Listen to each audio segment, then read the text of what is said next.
Okay, we'll go ahead and get started. If the late arrivers, we'll just let them in and let them catch up. Again, welcome to the FIYA cross country coaches meeting, our virtual cross country coaches meeting. This is our first FIYA Zoom coach meeting, so hopefully there are no glitches. But we'll do our best to get through the information. Just from a planning standpoint, I would sort of anticipate maybe going through the information for take about 20-25 minutes. Along the way, if you have questions, just feel free to type in your questions on the chat, and at the end, we'll try to answer all the questions. We are recording this meeting, so when it is completed, we will post it on our YouTube page as well as our website, so you can double check things. And of course, for people who are unable to attend this meeting, they will be able to review what we discussed.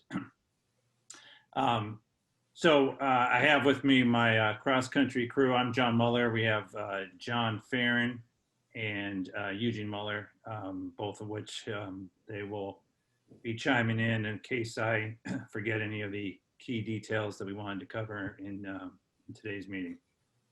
Hi, Boris. Hey, what's going on? Hey, what up, guys? Just I guess for some of you who, whether you're on this call or you'll be viewing it on the recording, some of you might be new to our organization. So our organization is FIYA, stands for Foundation for Interscholastic Youth Athletics. And we are a nonprofit that was created about 10 years ago to serve all the middle and elementary schools in the Los Angeles area with a variety of interscholastic sports offerings throughout the school year. Our website is onfiya, onfiya.org, and you can learn a lot about what we do from our website. We're also active on the various social media platforms. Our handle is @FIYA Athletics. That's 1A, so FIYATHLETICS. So another venue, if you will, to get information about our organization. But again, welcome one and all. And as I mentioned, what we do is we provide interscholastic sports activities for students in the middle and elementary schools. And certainly one of our staple sports offerings in the fall is cross country. And we typically host about 6 meets, roughly from end of September to beginning of November. And usually at those meets, we get about 300 plus athletes participating in our cross country courses.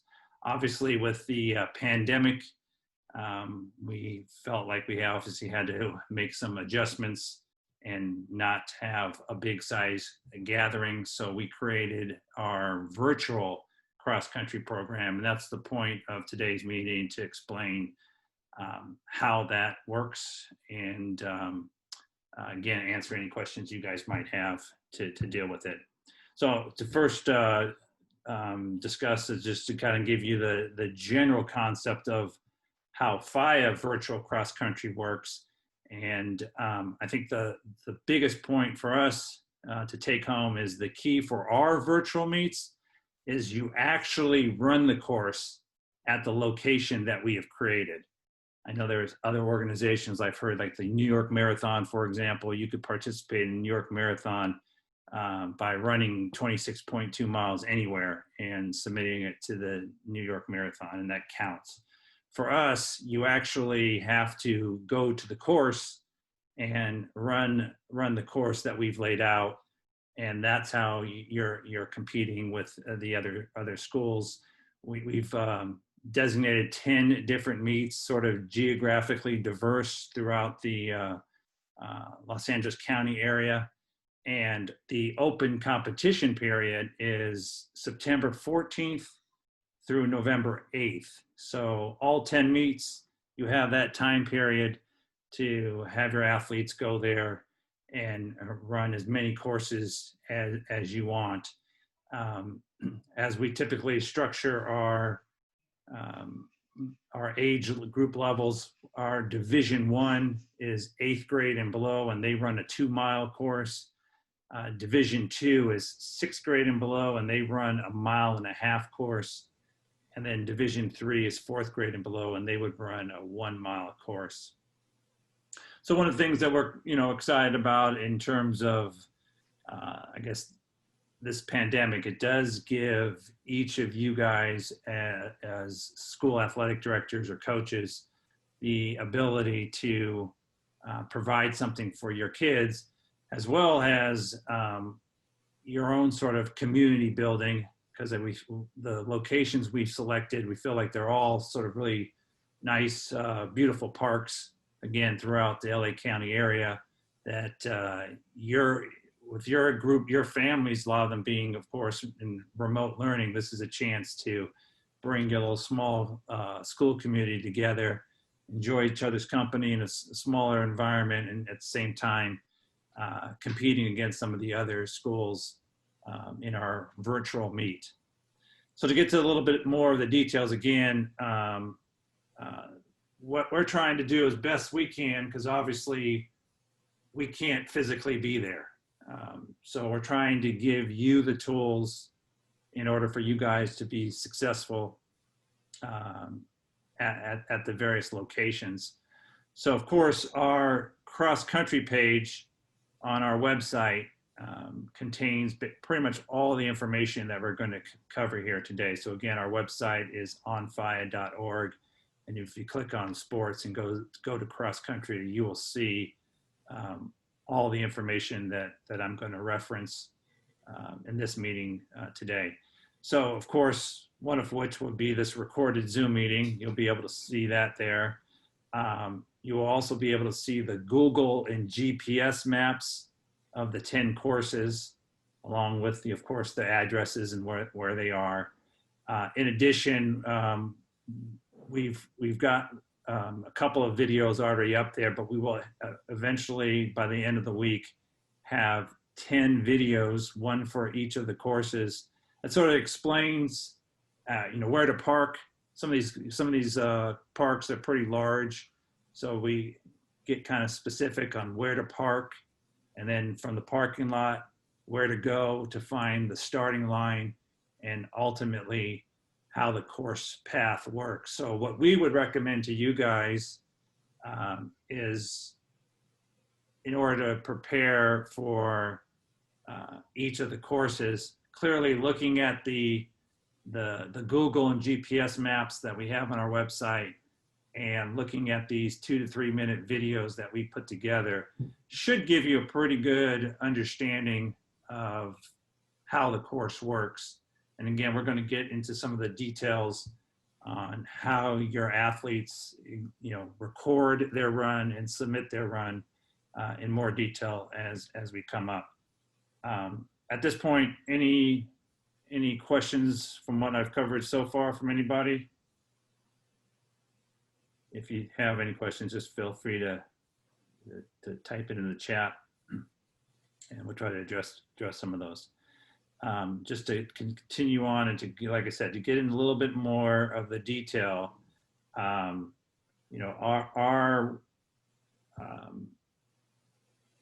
cross-country page has, on the upper right-hand side, it has a headline called 2020 Virtual XC Links.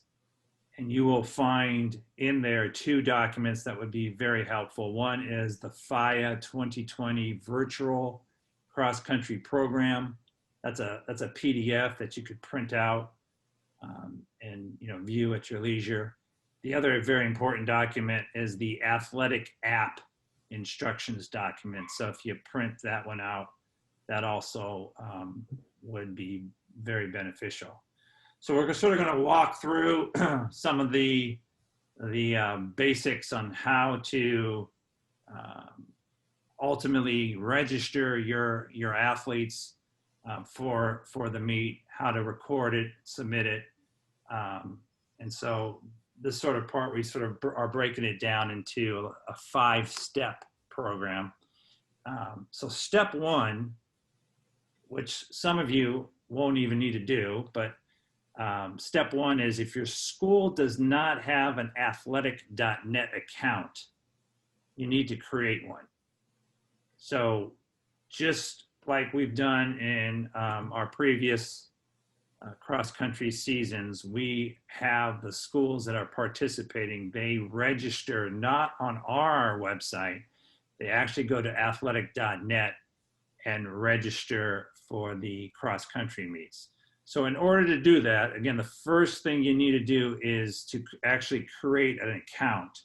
Now, one of the things, while athletic.net and Athletic App, which they're one of the same, they're from the same company, while they're very beneficial in a lot of ways, they're also a little bit confusing. And I know I personally have had challenges sometimes just putting information on there. And I know in years past, people have reached out to me not being able to figure out how to go about creating an account and et cetera.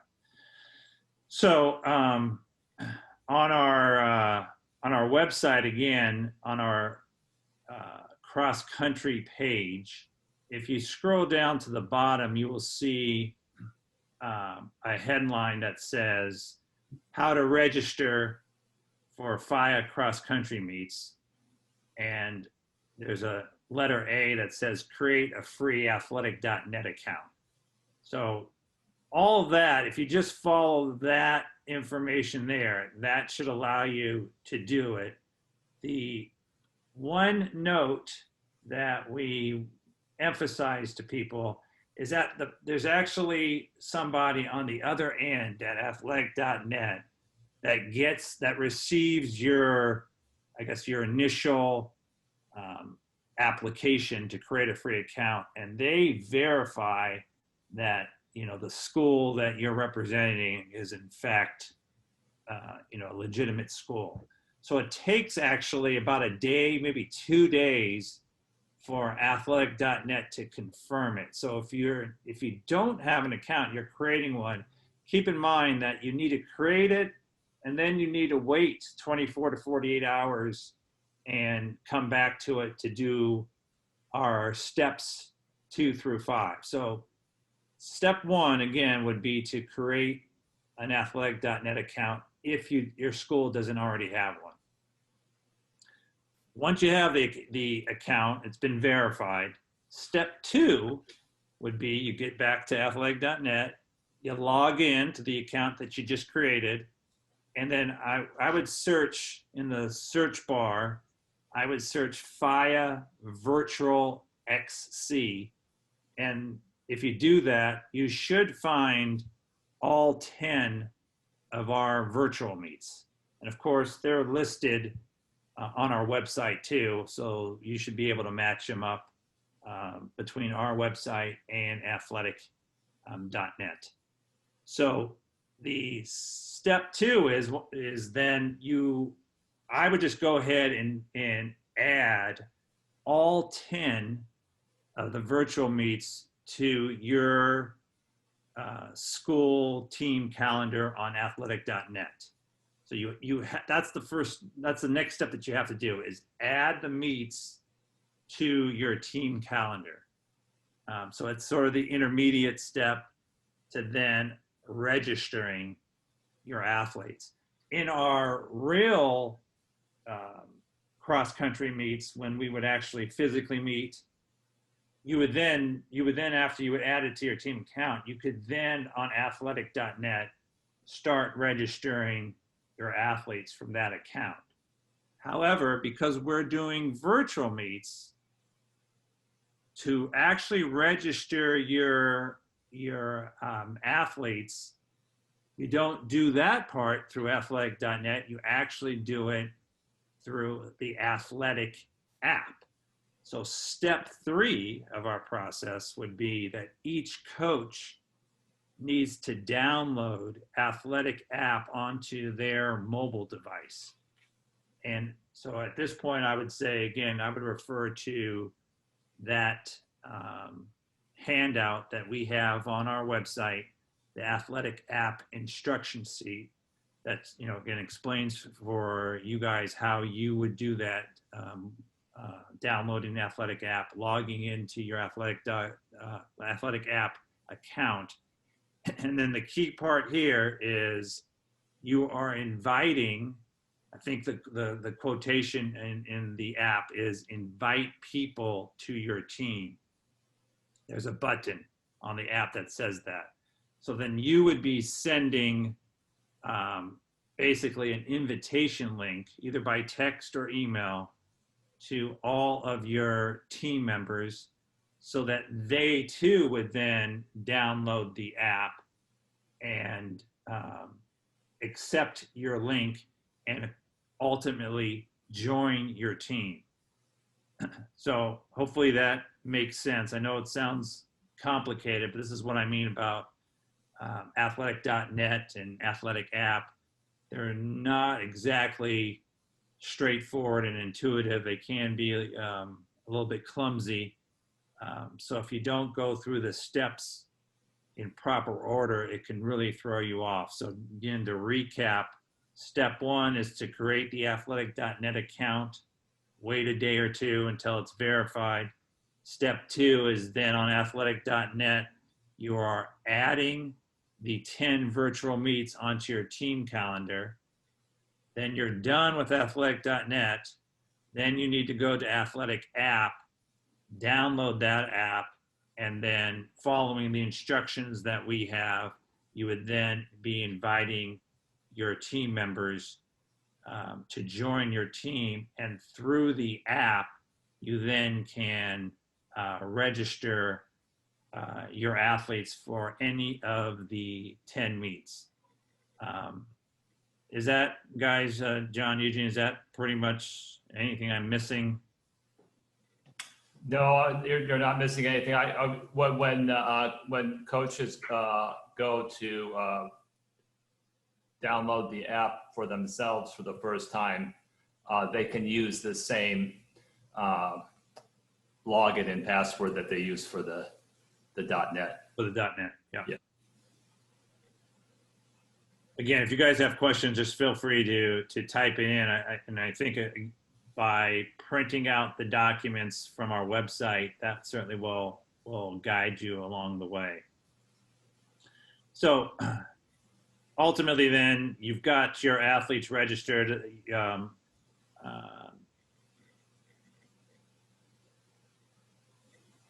just going through my notes. Okay, so the registration, it will open, actually it opens tomorrow. The last day to register is October 31st. The competition period, when your athletes can run any of the 10 meets, starts Monday, September 14th and ends Sunday, November 8th. The cost is $10 per athlete per meet. If you have an athlete that does 6 of the 10 meetings, they will get a FIYA virtual cross-country t-shirt. And if you have anybody that does all 10 of the courses, they would, in addition to the t-shirt, they would be getting a FIYA virtual commemorative medal. So just some little additional incentives or goodies to encourage your student athletes to participate in them as much as possible. And again, it doesn't matter to us when you do that, as long as it's between September 14th and November 8th. If weekdays work good for you, fantastic. If weekends work better, go for it. It's whatever works for you and your schedule to make it happen. If you mornings work better than the afternoons, great as well. So just whatever works for your schedule. So again, now I guess step 4, right, is you guys are training, and now you're going to go to some of the locations. So again, back to our website, we've got the Google and GPS maps that sort of lay out the course, and the videos, 3-minute roughly videos on each course, where to park, where the starting course runs, and the general course. Ultimately, as you'll see with athletic.app, it knows, assuming we've done steps 1 through 3 correctly, it knows that your athlete is signed up for Division 1. So when that person's running at one of the courses, it knows that that person should be going 2 miles, because that's our requirement for Division 1 participants. So they can, as long as you are starting roughly where the start mark is and following the course as, again, outlined on the GPS maps as well as the videos, even if you're a little bit off a little bit on the course, your athletes are still going to have to run their designated distance, because the athletic.app doesn't stop recording until they hit that mile marker. So of the 10 courses, 6 of them are actual loops. So some of them may not even be a mile loop, which means obviously if they're not a mile loop, you just keep running the same loop over until you reach your designated distance. And again, that would vary D1, D2, or D3 athletes. 4 of the courses are non-loops, or they're point to point, meaning you start at a point, you run to another point, and generally for 3 of the 4, you then turn back and run back to the starting point. The one course that just has a starting point and you just sort of run out to the end based on your designated distance is Hanson Dam. But the other 3, again, you'll find them on our website, but the other 3 that are point to point, you run to the point and then you run back to the start, and basically you just keep going until your athlete reaches their designated milestone. The one thing that did want to point out of the 10 courses, the Magic Johnson Park course, they currently right now, they're undergoing construction. So you'll see again when we put our video up and the maps are already up. My assumption is, we did that about a week or 2 ago. My assumption is that hopefully things stay the same there. But because of the construction, I don't know, they could impinge upon the course that I worked very hard on, which would be a bummer. So if you do plan to go to Magic Johnson or use that as one of your courses, it might be wise to do that one sooner than later, so that the construction of that particular park doesn't impinge upon our course. Hopefully it doesn't. If it does, we'll have to deal with it when we get there. But I don't know if any of you have been there, but that park is a nice park, and they're putting millions and millions of dollars into it to make it even nicer. So we've tried actually in the past to make that a physical course, but there's been too many obstacles that the county has put in our place, so we've never been able to do it. But now we can do it as a virtual cross country, because we're not going to be bringing in 300 people at one time to their park. So it's an opportunity for you guys to participate in it. Anyway, so that basically takes us to our step 5, which is, you're now at the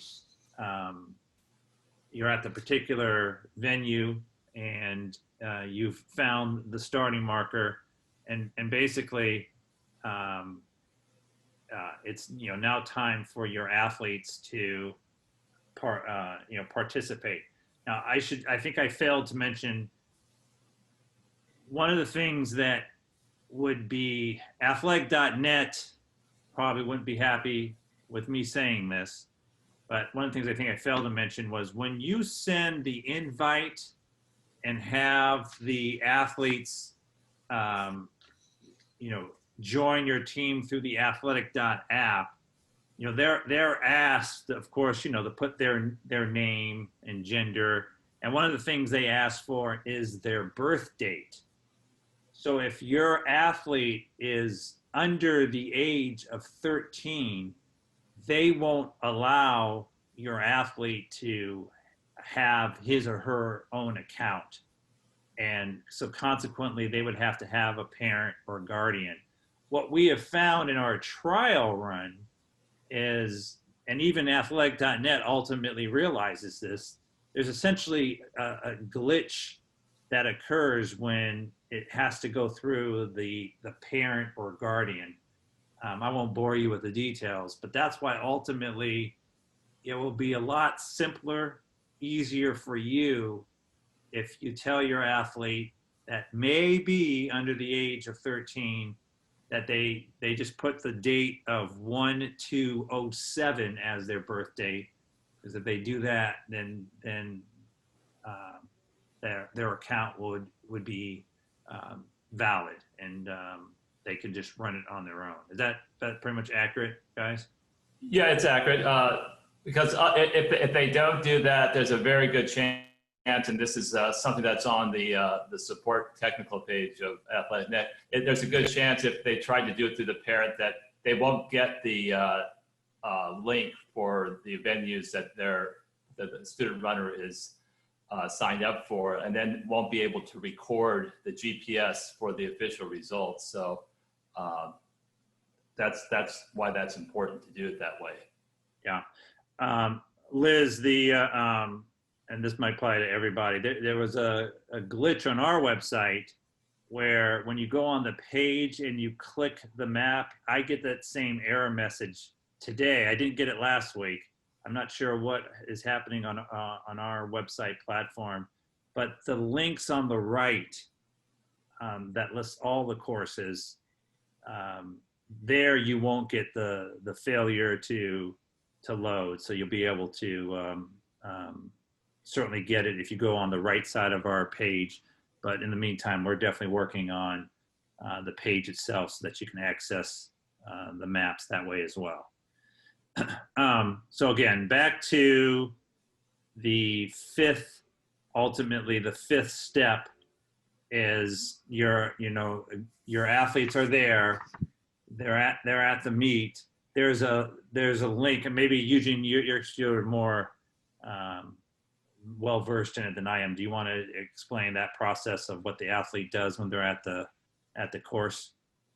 Yes. So when the athlete arrives to the course, they have on their, each student runner has on his or her app the link for the particular venue that coach has registered the student runner for.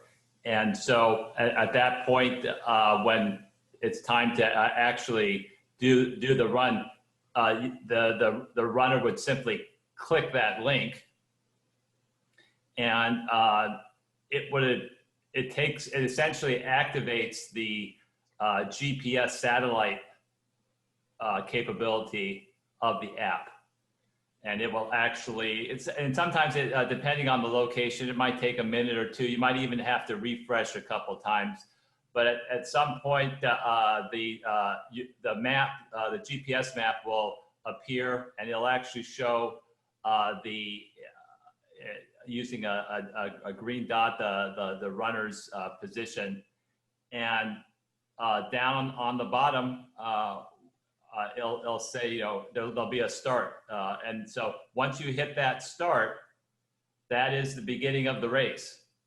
And as John had indicated before, the app for each registered runner has already pre-programmed the required distance for that particular distance which the runner's registered for. So the runner is going to just continue running until the app signals through a little bit of a tone, as well as a flash that says race finished. And that will signal that the athlete has completed the required distance. And at that point, the athlete is going to see on the display on their that on their smartphone or on the app, they're going to actually see a GPS mapping of the race that they just ran. And then that's going to be the official evidence along with that GPS evidence that's going to show the time that's the official time for completing that course.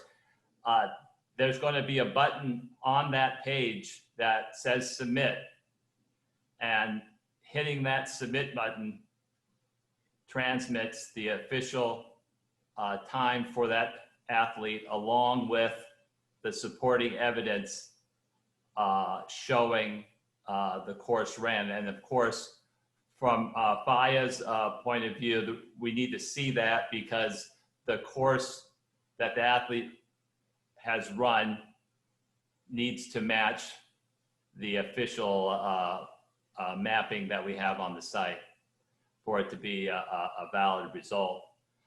It's probably a good idea just prior to hitting submit, just to go ahead and do a save of the screen with that GPS recording in time, just in case for some reason we find out that it did not record with Athletic app, because we can always come back and you can always resubmit it as long as you have that save screen.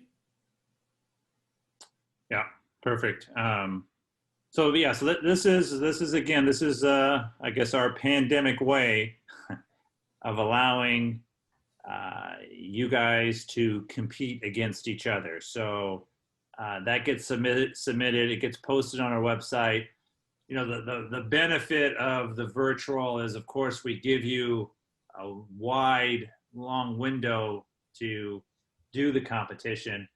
I guess the bummer is your kids are going to be pestering you about, hey, what place did I finish in? They got to wait till November 8th to find out, because November 8th we'll close everything, and then we'll tally just like we do at our normal cross-country meets, by division, by gender, and we will award the top individual finishers. And to the extent, again, there are teams actually competing, we will do that as well. So we'll sort of, again, in our sense, we're keeping everything that we've set up in our cross-country season to be the same, except for the fact that we won't be there, but we'll be there virtually, cheering you on. Looking forward to seeing your results, and it'll be a way of everybody, seeing those results being posted.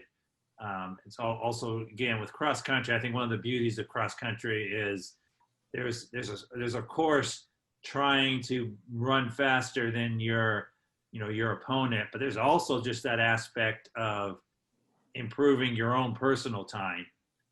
So whether you're the fastest cross country runner doesn't really matter, as long as through the course of the season, you're showing your own progress. That in itself is quite a victory for the athlete, and they take tremendous pride in it.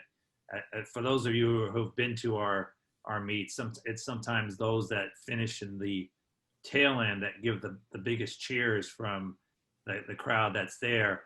That's one of the bummers about the virtual cross country. We won't be there to cheer them on, but hopefully, your school community will be there in some decent enough numbers to give them that extra adrenaline to cross the finish line.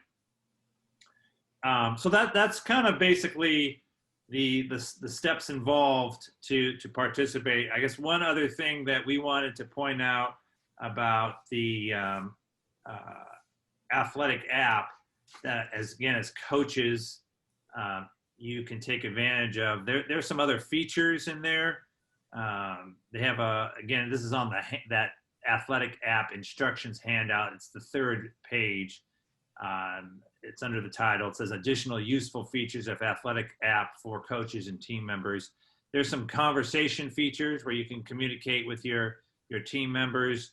You could create a workout have your team members record a workout. They would send it to you as a coach.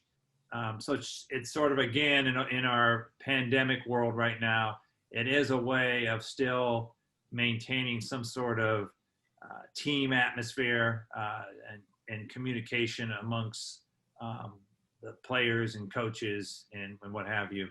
Was there anything else, Eugene, that on that you wanted to highlight? Well, I would think that from the coach's perspective, taking advantage of that communication might be something to take a close look at, because coach can, just as they would in an in-person season, create a workout practice schedule for each of the divisions that he or she's coaching. And the athletes can, in the app, enter all those scheduled practices into their app, and then as they complete those workouts, they can transmit those results to coach, so coach can see how they're doing. So that's I think certainly a feature from a coaching perspective that would allow the kids to be coached up in a way that's closer to what they would do in an in-person situation. Yeah, I'd just looking at some of the questions. Will coaches be allowed to coach during the run? Yes, absolutely. I mean, you can certainly be there. As you know, at our physical meets, we strongly discourage coaches and fellow team members to be running alongside their athletes. I would say the same would apply in the virtual cross country meet too. You really shouldn't be physically running with them. They should be running on their own. At the same time, there's really no enforcement mechanism on our part to maintain that. So just ultimately one of trust amongst all participants, really.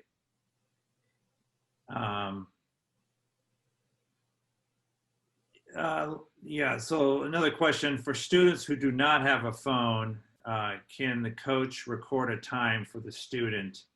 I think, Eugene, we did look into that. I mean, as one of the things, I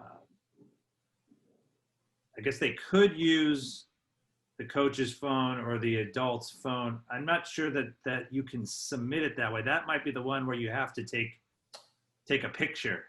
No, each student athlete will have to record the results via their own athletic app account. So if they don't have their own phone where they initially created that app, the option would be that they still have to access their own account app. But if they have another way of recording, because we still need a GPS recording of the run. So the other options would be if the runner has some kind of a GPS watch, like whatever it might be, Garmin, Fitbit, or any watch that has a GPS recording capability. They could record the run on that, save the GPS recording of that run, and then upload it to the athletic app submit results page and submit it that way. Yeah. So that's the other option. Yeah, what Eugene is referring to is that would be, again, on the athletic app instructions document, under the heading athletic app instructions for use at a virtual meet. That's number 5. So that number 5 there details what to do when your athlete does not have their own phone or their own app.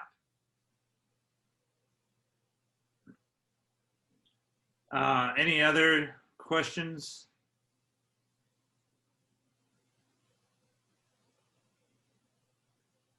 Nope. Okay. Well, again, we've tried to cover here, I guess, what we thought were the most salient points to know. Again, hopefully your experience with athletic.net and athletic app is smoother than my personal experience was. But we think it is by the instructions that we've laid out both on our website and on the athletic app instructions. So we are putting, I guess, a lot back onto you guys as coaches and athletic directors to make it happen. We're hopeful, though, that we've supplied sufficient amount of tools to make that process as easy as possible for you guys. And hopefully the virtual cross-country season will be one of success for you and your athletes that are participating in it. Any other things to say, John or Eugene? All good? No, I think you got it. All right. One last opportunity to raise a question. Otherwise, you certainly can email any of us with follow-up questions. You could find that information on our website as well. Guys, are you going to have like one of these meetings for the esports? I think that was our plan, but for that, we were waiting for teams to actually sign up. Do you think that we should do one before then? So I'm going to be honest, like I just kind of like yesterday started with everything because we've been so hectic at school. So I'm going to read over the information. Like I put out a teaser today because like Wednesdays is PE day and like I had my advisory.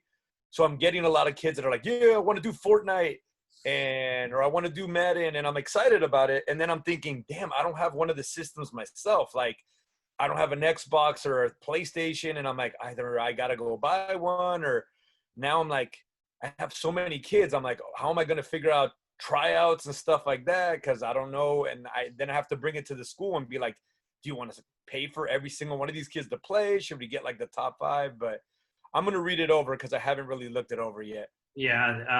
And I would say amongst the three of us that are here, John is probably the most knowledgeable about esports, and he probably would admit to you that that's pretty embarrassing himself. So future. You're talking to 3 people that think the concept is fantastic. I mean, as I think we said in our email, John and I had met with some people about a year ago, and we had planned to roll out esports this fall, but we thought it was just going to be one thing because we were still going to have flag football, girls volleyball, etc.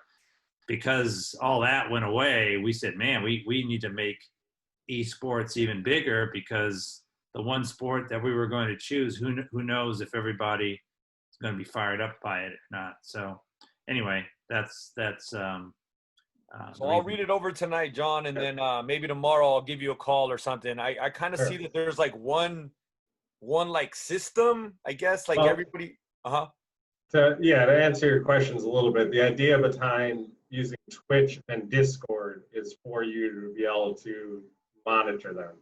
Gotcha. So you would just need a computer and a Twitch account, and then for the games they could play that.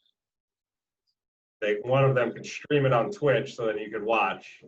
Discord is for communicating, chatting, talking during the games. And then what one school I talked to said they do is they set up a conversation like this using Google Meet for their practices. So you could do something like that as well. So you could probably get